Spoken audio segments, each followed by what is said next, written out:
gunshots. A lone gunman, armed with a high-powered rifle, began firing randomly. Victorian Special Operations Group police flew in to surround the house, where they lay in wait until dawn. Police escorted media along the path of the rampage. I think carnage is the simple way to describe it. No words can express the horror and disbelief in this little Tasmanian tourist centre tonight. Port Arthur has become a town of crisis. Wounded, crowded into hospitals, of police desperately trying to piece the massacre together, and of families shattered by tragedy. The death toll stands at 35, the worst massacre by a single civilian in world history.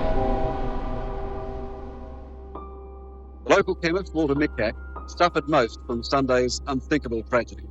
He's lost his wife Nanette and his only children, 2 little girls, Alannah and Madeline.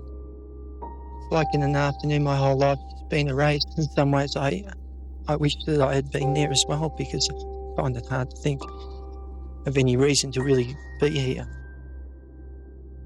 I hope to God that no person ever has to go through this again.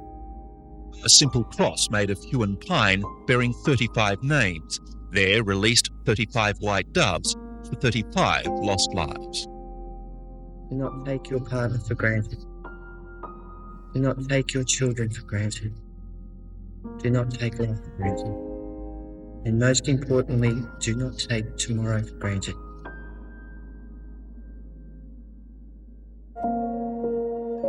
The days after Port Arthur were a bit of a blur, but when I got on that plane and going from Hobart to Melbourne in preparation for the funeral, I thought, I feel like I need to purge, I need to get this out. I'm going to make it simple, I'm not going to make it long, 1 page, about the impact of this has had on me, and about can we, as a result of this, make some change happen.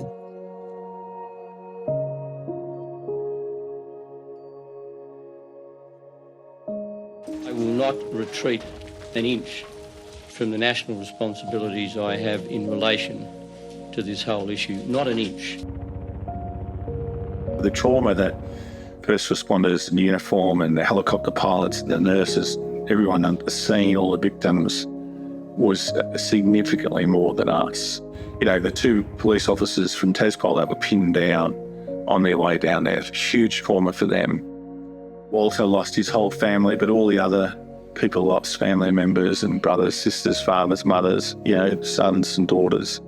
You feel for all those people, and we can never forget that tragedy and those people and what they went through and what all the families went through, that trauma.